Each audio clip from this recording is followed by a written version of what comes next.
Act Economic Adjustment Assistance Grant webinar.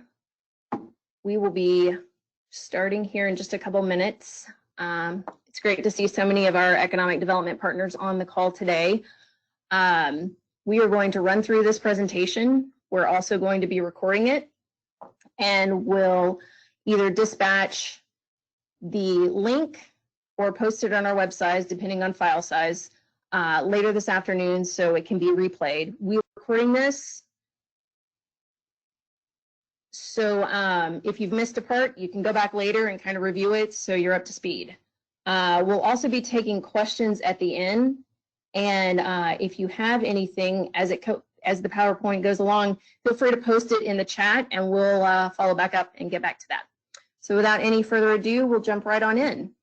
Welcome again. We will be talking about the US EDA Economic Adjustment Assistance Grant today. Essentially, what's happened in the last week is EDA has finally released their CARES Act funding, notice of funding. We've been waiting for this for about a month, so with everything kind of in hand now, we've been able to cull through it and dispatch the important parts, which we'll be discussing here. I'm going to mute everyone and remind everyone to mute, please. Okay, I think we're good. So EDA's funding announcement came out on May the 7th. This follows FEMA Disaster Declaration 4485, and this is important because if you look to apply for this EDA grant, you're going to want to reference this number in the application. It's a small detail, but something we want to make sure we get articulated up front. The funding notice, the formal funding notice, can be found at this hot link, and not to worry, we will be sending this PowerPoint out to everyone with live hot links in it, so you will be able to access that. Eligible applicants for this funding source are states, cities, counties, political subdivisions that are engaged in economic or infrastructure development, institutions of higher education, and that actually will also include school districts. In addition, nonprofit organizations that act in cooperation with officials of political subdivisions of the state. And if you have additional questions about that, we can answer those on a case-by-case basis. One of the interesting changes is that EDA has confirmed under this funding announcement, school districts will be eligible to apply as applicants. So that is a change from previous programs where it's not directly been articulated. As you sort of read into the EDA funding notice, the one that was posted on the website, what's happened is they're still operating under their 2020 funding program. So this CARES Act is actually an addendum to what's already been published. So when you go to the funding notice, you're going to see a 45-page document. Scroll to the very back, and on page 46, you'll see the addendum. And the addendum carries the meat and potatoes of what this program's all about. And as you guys read through this, and I know that you're a student of details, what I want to emphasize is that CAPCOG is part of the Austin region, EDA region. EDA has 5 essential regions throughout the country.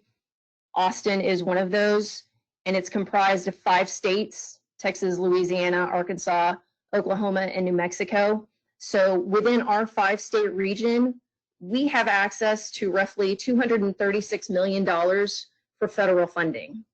These funds will be made available through September 2022. Not to give everything away, but the average project award for these projects is $2.5 million. Now, EDA is going to be funding on a lot of different levels through this funding notice. Cities, counties, and the state are obviously eligible to apply, but they're also looking if you want to make a sub-regional or regional program proposal, EDA will be looking at those applications as well.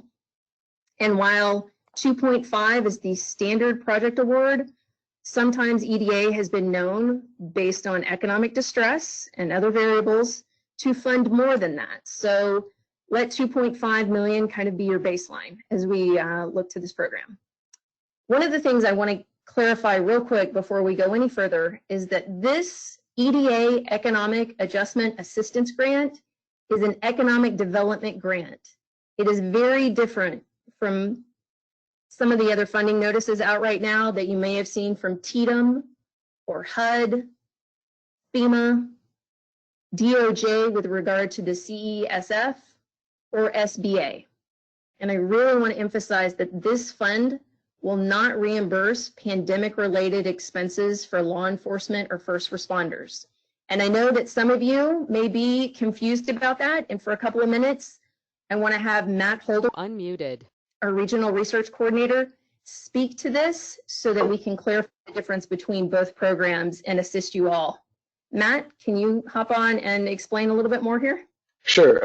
So the Coronavirus Emergency Supplemental Funding Program is a program that has received money from the state has received some money from the federal government to provide funding to local government, cities and counties, specifically to help prevent, prepare for, and respond to the coronavirus. Funding for this program will be prioritized to help first responders cope with the immediate impact of the COVID-19 pandemic. Some of the things that are eligible under this program are personnel overtime for peace officers, jailers, correctional officers, and other essential staff, personal protective equipment, supplies like gloves, masks, sanitizer, disinfectant, temporary staff, medical care for inmates that have tested positive for COVID-19. And any of the costs, the projects for this funding can begin on February 1st of 2020. So you can request reimbursement for things that you've already spent preparing for or preventing the coronavirus all the way back to the beginning of February. The RFA for this program is posted on the eGrants website, which is egrants.gov.texas.gov. The best way to find that site is to search eGrants Texas in Google, and then to find the RFA, you go to, there's a button that says calendar and a list of the different grant programs that are administered by the Office of the Governor, and the coronavirus RFA would be listed there, or the Coronavirus Emergency Supplemental Funding RFA would be listed there. And application.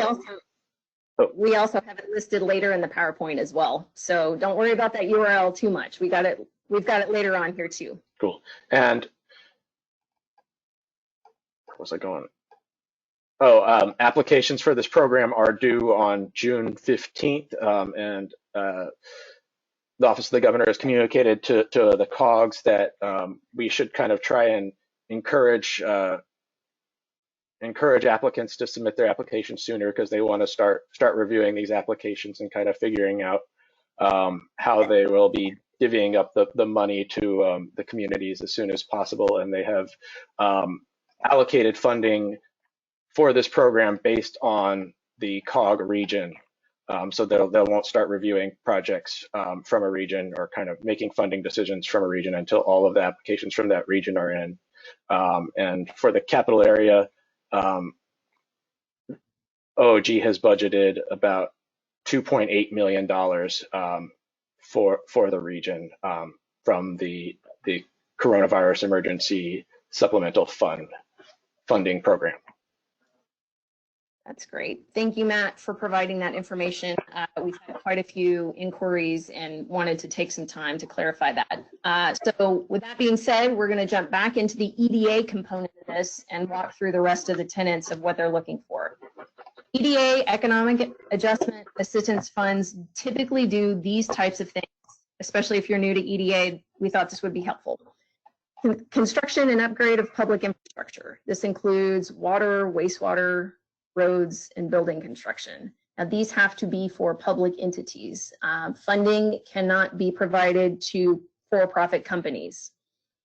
And then another type of project EDA will fund is infrastructure to support telehealth and remote learning for job skills. And this is the broadband. EDA has determined that they will consider broadband projects under this disaster recovery grant call. Construction of business incubators also is a viable project, and that includes co-working spaces and training centers. Any activities that support the creation of business, jobs, including diversification strategies, entrepreneurial support programs, planning recovery strategies, workforce development, and expansion. And essentially, as you're working or considering EDA as a funding, if you can answer yes to the question, does it create, retain jobs in the community or improve economic resilience, you probably have an EDA grant. So for this EDA grant call, we kind of have some unprecedented eligibility. Typically, EDA has two main funding sources, and that's their annual economic adjustment and then their disaster recovery funds. Disaster recovery funds are only made eligible to people qualifying under a FEMA disaster or federal disaster declaration. And as you can see here on the right, we have included the FEMA DR 4485, which is the disaster declaration that we're under right now for COVID. And as you can see, every county, every city, community within the state of Texas is eligible to apply for this program. That also means that every city and county and the surrounding 5 states, or 5 states, is also eligible to apply for this program. So as you can imagine, it will be a little competitive. However, EDA has got a large time window to look and consider applications, and we encourage you to develop them thoughtfully. We're here to help if you have questions, and coordinate with an application submittal to EDA. As I mentioned before, the average grant award for these EDA grants is $2.5 million. The local match for the grant for this is going to be 20%. So your community will need to put up 20%. In-kind can be used. It's on a case-by-case basis. EDA will allow for some in-kind, but there still has to be a cash contribution made by the local community. And again, they're taking it on a case-by-case basis. So once you've developed the scope and you're looking at budget, it would help if you could contact either CAPCOG, and we can help coordinate on determining whether that your in-kind will work. You can also use some grant funds as a match, and I know a lot of you have that question. Right now, the same simple formula applies. If it's money received by the state, you can match it to a Fed, but you cannot match typically Fed to Fed. That's what EDA is saying right now. So there may be some special conditions, and we can review those with EDA, but that's kind of their guideposts right now. The project, in addition to making sure that it builds in some economic resiliency, it needs to support one of EDA's investment priorities, as well as the regional SEDS, and have a disaster nexus attached to it. And we will explain all 3 of those right here. EDA has investment priorities that it's established, and it's essentially funding interest that they're looking to support as part of their national investment program. These programs relate to projects that touch on recovery and resilience, workforce development, projects within an opportunity zone, projects that fund critical infrastructure, and projects that impact import, export, and foreign direct investments. As I mentioned before, the projects also need to align with one of the regional SEDS themes. CAPCOG every 5 years develops SEDS themes, and that is the Comprehensive Economic Development Strategy. Right now, we're currently operating under the 2015 through 2020 SEDS. That will be changing in June to the 2020-2025 SEDS. But for the time being, the 4 SEDs that are in place for the region are workforce development, entrepreneurship, economic resiliency, and place building. We will have additional information once the next round of SEDS themes are published, and we can help you coordinate and link your projects to one of these if you found something that's interesting and really economically viable for your community. We can make these work, no problem.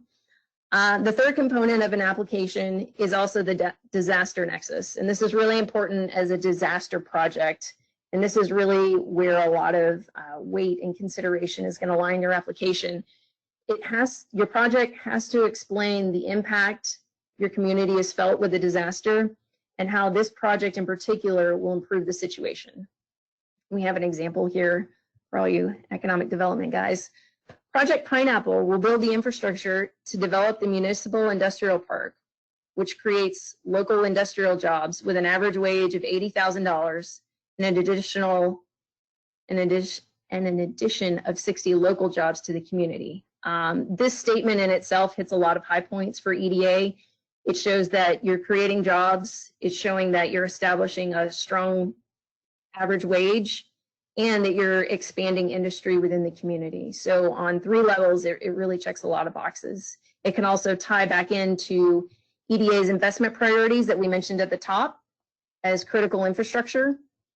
And it aligns with the regional SEDS theme for being workforce development as well as economic resilience. So just an example to kind of get you thinking in terms of what EDA likes to see. So the application process.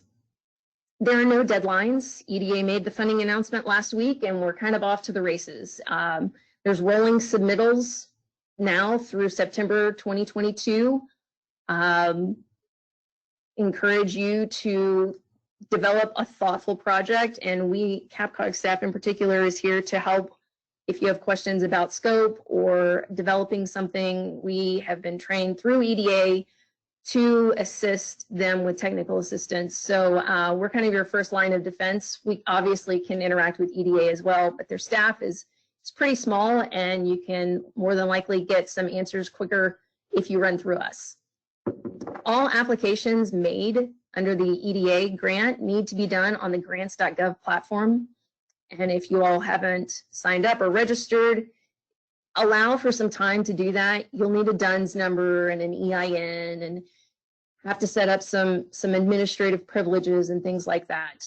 For those of you that already have a grants.gov account, I mention this as well because whoever is your primary contact is going to be the person that will more than likely have to preload your application into grants.gov. So allow for time to do that. It can take a few hours to upload all these PDF documents back into their system. So there are multiple forms to this application.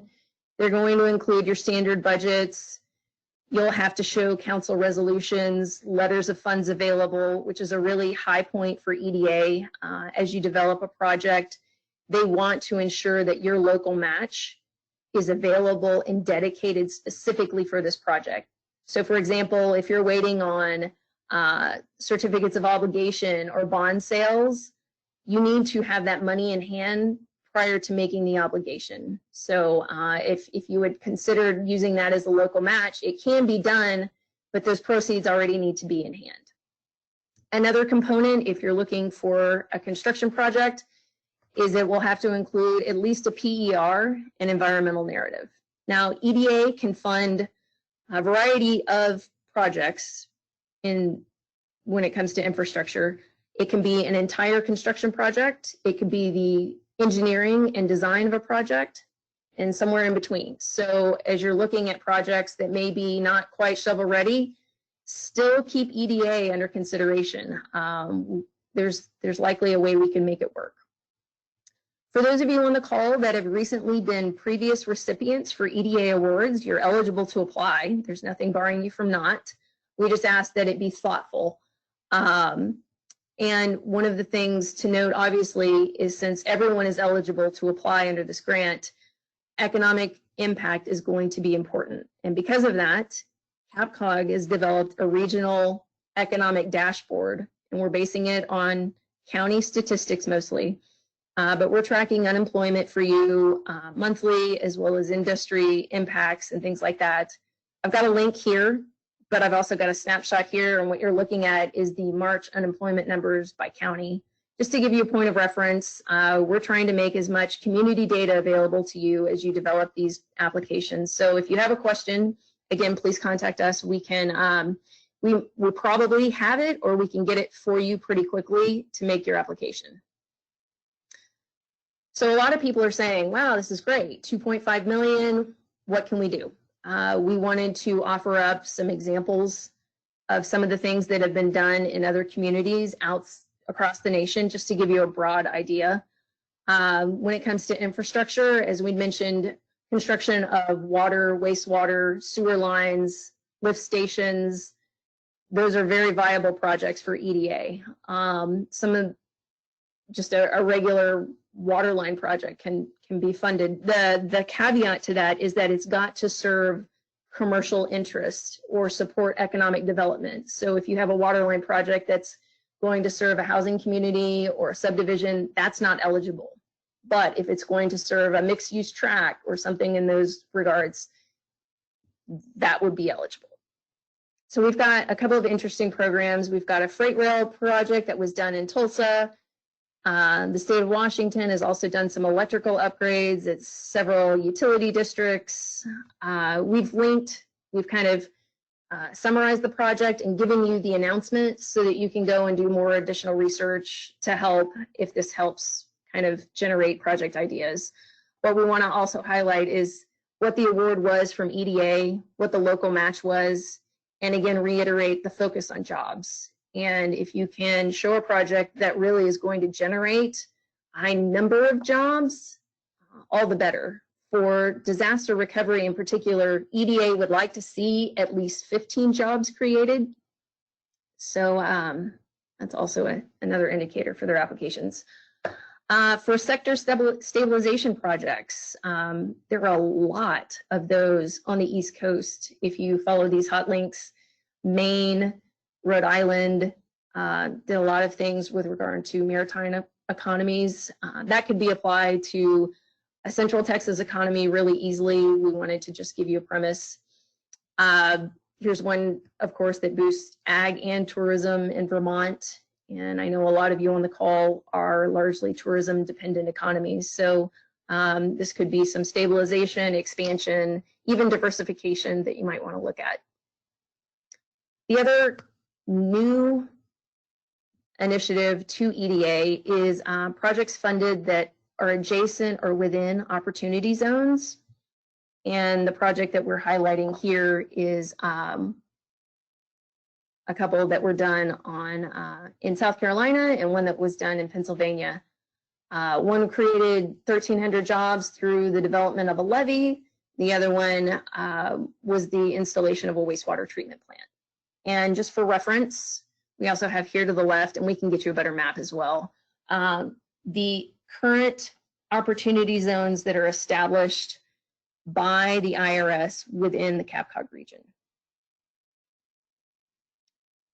So I know that's a lot of information in just a little amount of time, but we really wanted to just jump on real quick just to get people going on what some of these details are. There is, we could spend an hour to highlight a lot more of this, but hopefully this is just kind of a good starting point.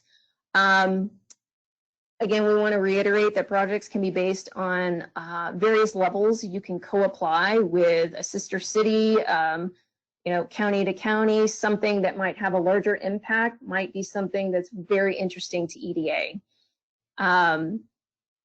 Again, keep in mind how your project may impact jobs, businesses, and commercial development in general.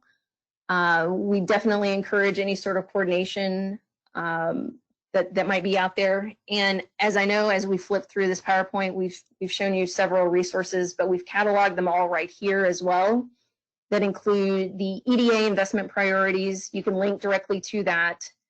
We've also got a link to our CEDS so that that's easily accessible. The regional economic dashboard is also available, and a link to this event, which is the EDA CARES Act webinar. Kind of in closing out, and we'll shift over to questions here in a minute.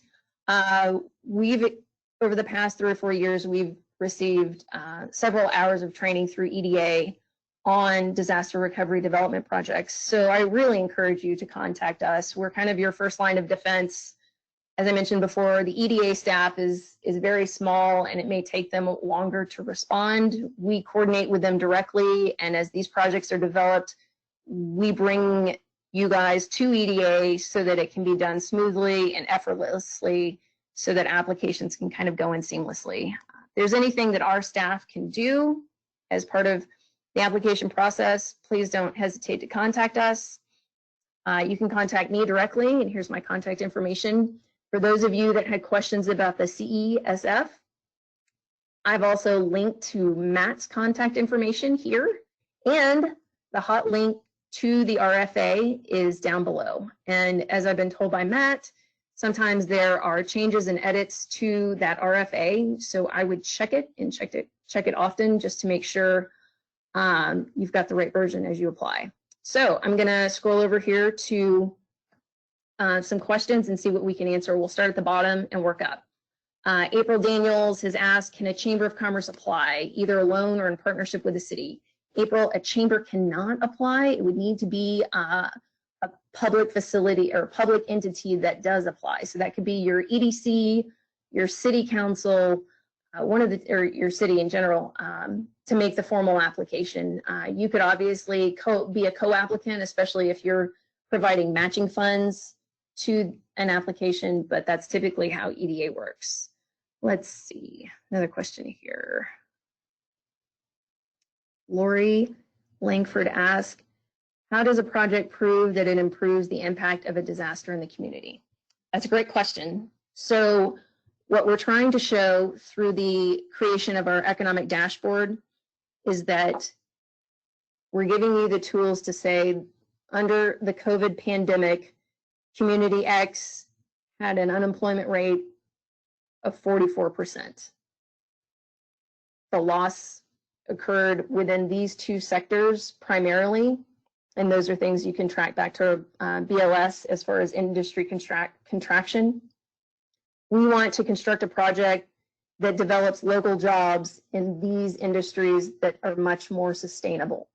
And in some ways that may be getting further away from retail and into more industrial development or manufacturing or tech or healthcare or one or the other. And we can walk through specific circumstances, but that's essentially what you're trying to do. Is it's a very data informed explanation of providing established data and how the solution will remedy the situation. Let's see. What other questions do we have? Didn't make the size available. Okay. Okay. One at the end here. What does the disaster recovery term really mean in the context of the COVID disaster? What it really means is that they're looking to improve economic conditions in a community, however possible. Sometimes that's done through the construction of infrastructure. Sometimes that's the development of workforce training and work skills. So it's kind of a larger, broader funding mechanism to facilitate different funding projects that hopefully bring economic prosperity to a community. Let's see. April, on your follow-up here with what nonprofits can apply, if you could email me afterwards, I can give you a list. They have to be fully incorporated, I think, as a C3 or C6 with articles of incorporation and things like that. I can get you all the details on that. Let's see, Mayor Wallace, some people posted in, oh yes, we're absolutely going to be emailing this presentation to everyone that RSVP'd. Angela also wanted to make reference that the coronavirus pandemic has been declared a national disaster. So that is out there as well. And again, for Texas, we've included the FEMA disaster declaration for reference. Cameron has asked, our community has limited property that is zoned industrial.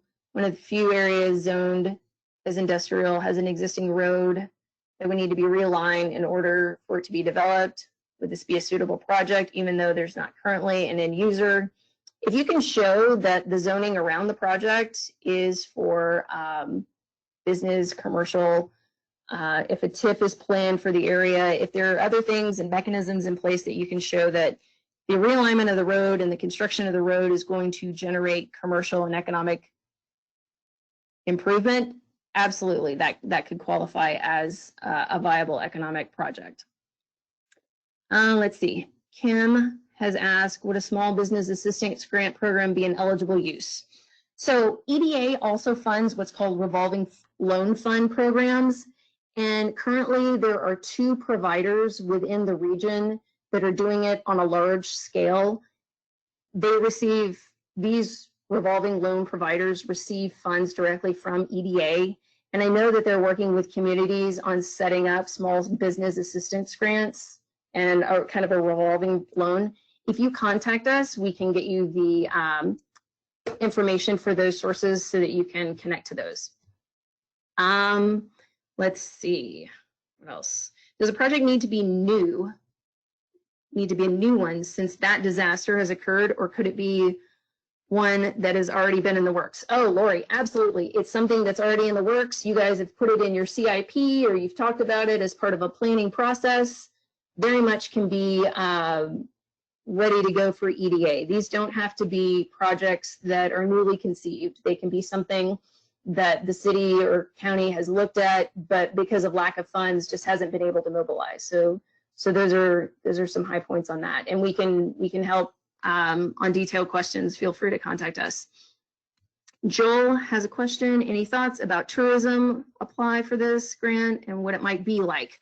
Joel, take a look back at some of these case studies because there are examples of tourism initiatives that were done and funded by EDA that are pretty interesting. The South Texas COG just this year received funding, I think almost $1 million in funding from EDA to create a Visit the Rio Grande website.